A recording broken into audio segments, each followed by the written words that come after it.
Question number 15. A straight highway leads to the foot of a tower. A man standing at the top of the tower observes a car at an angle of depression of 30 degree. एक tower है, tower के सामने से एक car आ रही है. एक tower के टॉप से जब ऑब्जर्व किया जाता है तो कार का जो एंगल ऑफ डिप्रेशन है डिस्टेंस से 30 डिग्री है. तो यहाँ इसका इनिशियल पॉइंट हो गया 30 डिग्री. ठीक है, एंगल ऑफ डिप्रेशन जब आपने यहाँ से पैरेलल लाइन ड्रॉ की तो ये अगर 30 डिग्री है तो यहाँ पर भी 30 डिग्री होगा. तो ये आपका एंगल ऑफ एलिवेशन हो गया. अब 6 सेकेंड्स लेटर, 6 सेकेंड के बाद कार जो है स्ट्रेट लाइन में आ रही है और 6 सेकेंड के बाद वो 60 डिग्री का एंगल ऑफ डिप्रेशन बनाती है. ठीक है, अब आपको फाइंड आउट करना है कि वो कितने टाइम में टावर के फुट तक पहुंच जाती है. तो इसके लिए सबसे पहले हमने अज्यूम किया कि जो कुछ भी इसमें हमें गिवन नहीं है, केवल 6 सेकेंड्स बताया गया है. तो हमने अज्यूम किया कि जो हाइट है टावर की वो h है. अब जो इनिशियल डिस्टेंस है वो उसे हमने x प्लस वाई ले लिया, क्योंकि जो ये डिस्टेंस है y, इसके बारे में बताया गया है कि 6 सेकेंड्स में वो ट्रैवल करता है. ठीक है, तो हमने इसको y माना, इसको x माना, तो टोटल डिस्टेंस हमारा x प्लस वाई हो गया. सबसे पहला काम जो है वो ये कि हमने जो एज्यूम किया वो हमने लिख दिया. Assume height of a tower h metre हो गया, distance of initial point x plus y metre हो गया, फाइनल पॉइंट जो यहाँ पर था यहाँ पर x मीटर है. ठीक है, और फाइनली तो वो टावर की फुट तक जानी है. नेमिंग करके पूरे दोनों ट्राइंगल्स को हम यूज करेंगे. पहला ट्राइंगल हमने यूज किया. पहला ट्राइंगल कौन सा है? Triangle A B C. Triangle A B C हमने ले लिया. अब ए बी सी ट्राइंगल में 10 का फॉर्मूला लगाएंगे और इसमें जो एंगल है वो कितना है हमारा 60 डिग्री का एंगल है. तो हमने लिया 10 60 डिग्री परपेंडिकुलर अपॉन बेस, क्योंकि ये हमारे पास परपेंडिकुलर और बेस ही है ना जो यूज हम कर सकते हैं. तो परपेंडिकुलर कितना है? A B upon B C. Perpendicular हमने एज्यूम किया है h मीटर और बेस कितना एज्यूम किया है x मीटर. ठीक है, क्योंकि इसमें कुछ भी गिवन नहीं है तो आपको x और y की रेशियो निकालनी होगी, क्योंकि हमें ये बताया गया है कि केवल y जो है उतना डिस्टेंस, y मीटर जो डिस्टेंस ट्रैवल हुआ है वो 6 सेकेंड्स में हुआ है. तो x मीटर डिस्टेंस ट्रैवल करने में उसे कितना टाइम लगेगा.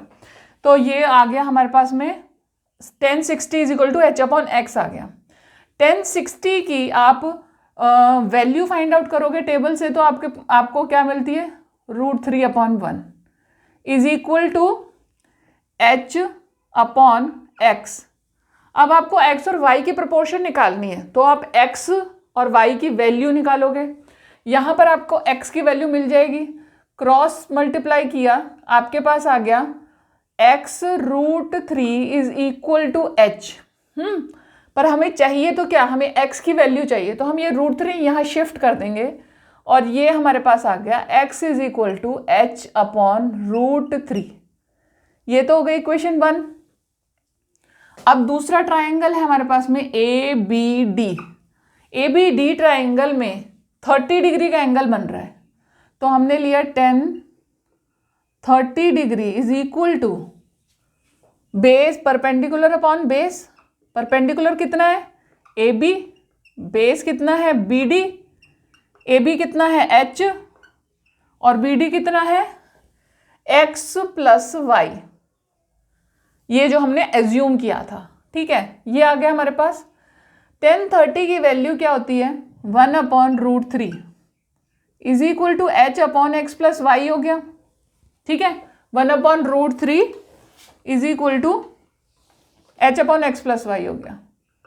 इसे भी आप क्रॉस मल्टीप्लाई कर दो, क्योंकि हमें y की वैल्यू चाहिए तो हम इसे x plus y is equal to h upon √3, ये आ गया हमारे पास.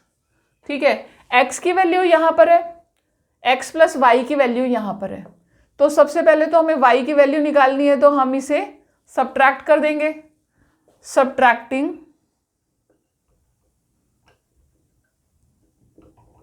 1 फ्रॉम ठीक है, तो ये आया x plus y minus x is equal to h upon root 3 minus h, sorry ये आपके पास में h अपॉन रूट 3 नहीं है, ये h रूट 3 है, ये है h स्क्वायर रूट ऑफ 3, ये है, ठीक है। तो ये आ गया आपके पास में h square root of 3 minus h upon root 3, ये आया।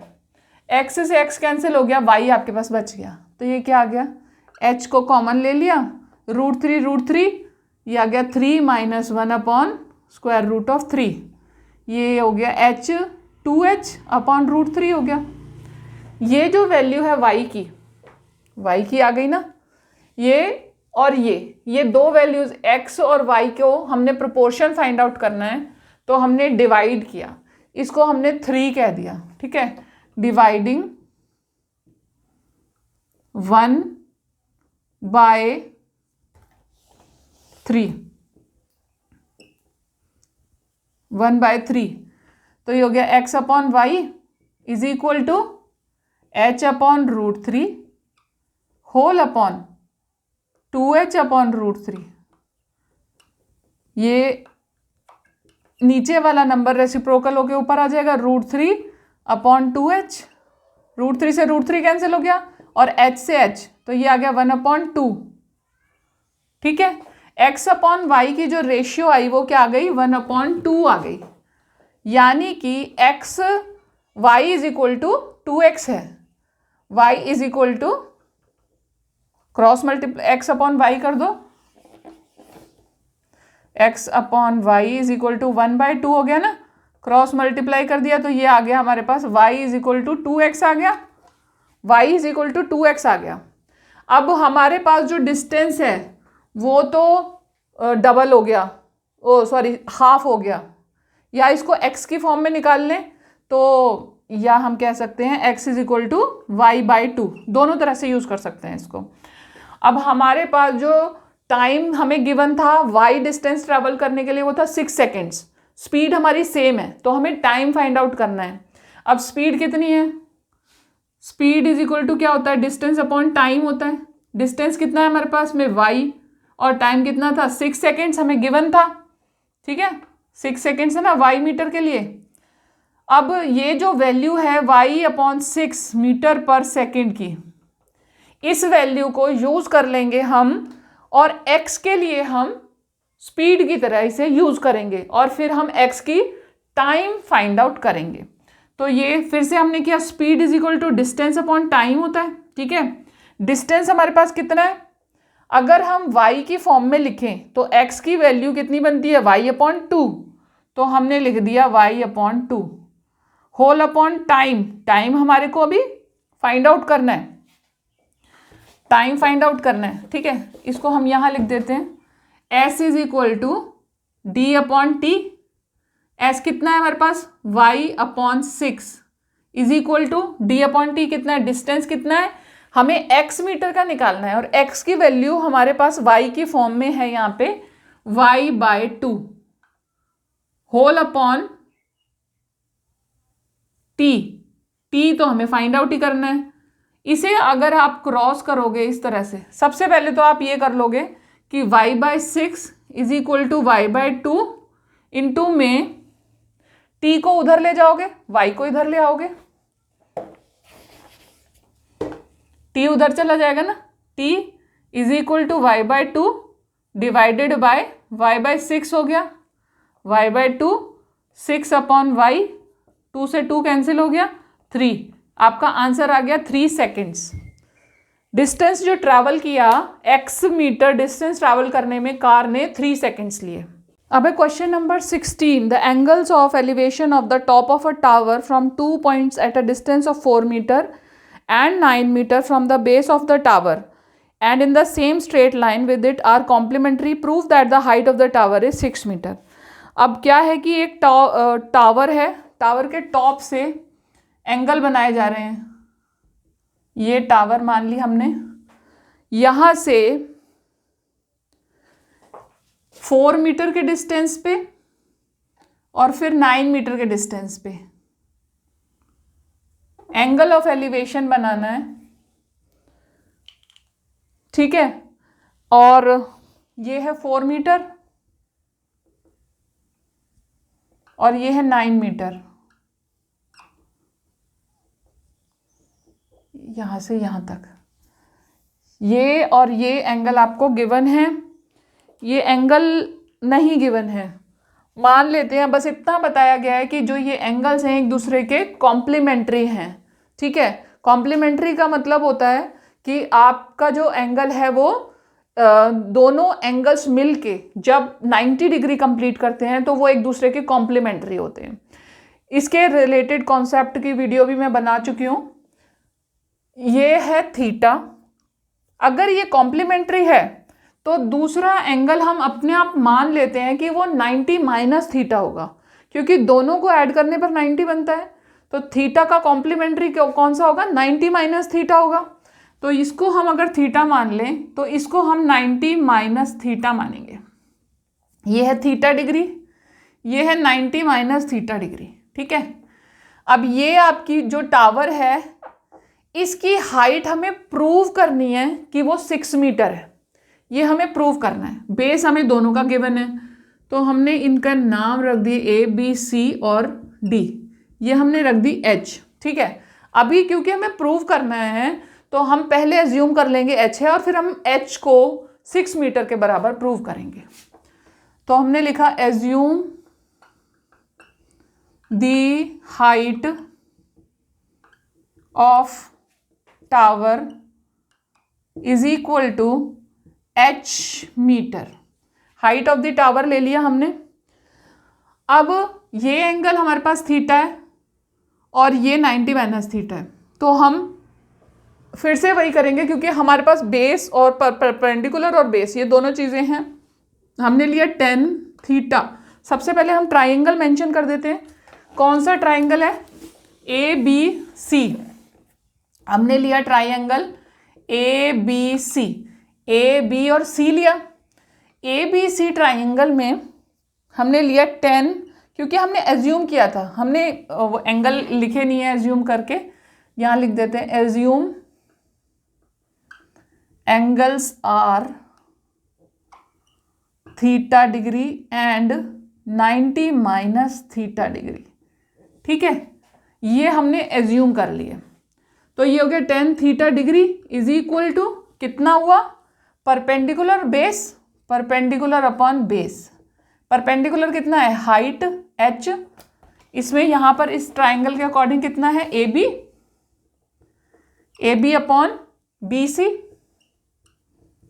AB की वैल्यू हमने रखी है H और इसकी वैल्यू हमने ली, हमें गिवन है 4 मीटर, H मीटर 4 मीटर, ठीक है।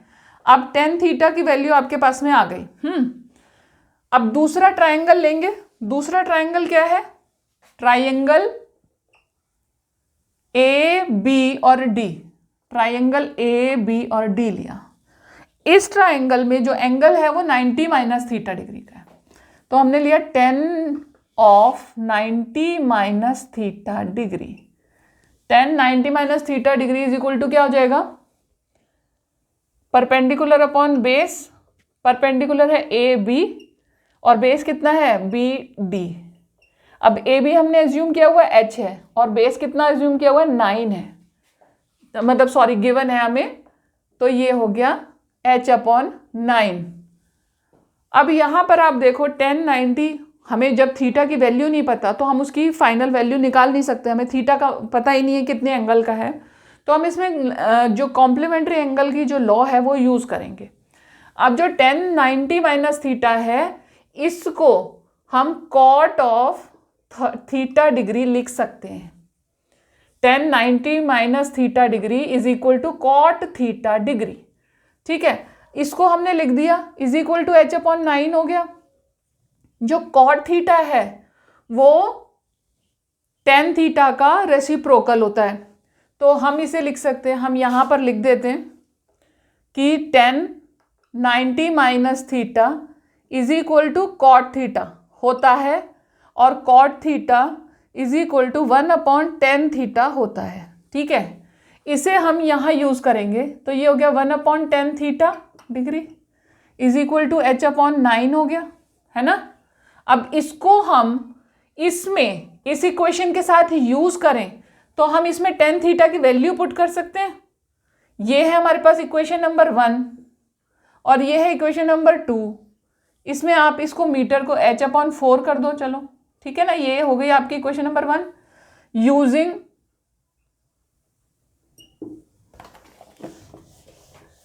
वन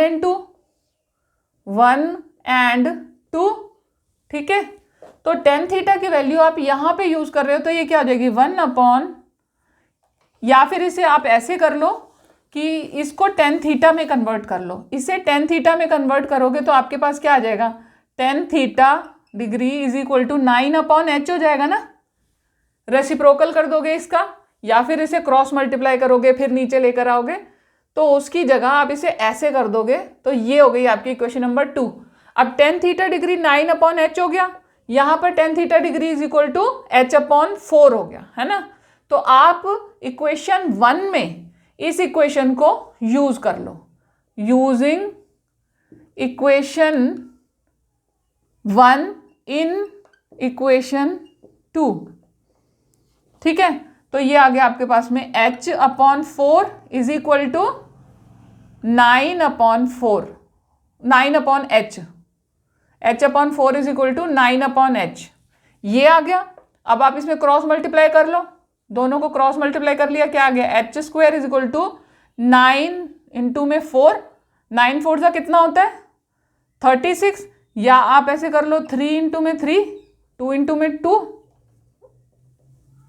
2 इंटू में 2 पेयरिंग कर दी ना, 3 इंटू में 3, 2 इंटू में 2, h is equal to square root of 3 into में 3, 2 इंटू में 2, ये आ गया आपके पास 3 इंटू में 2 यानी कि 6, 3 2 6, h is equal to 6 metre. ये आपको प्रूव करना था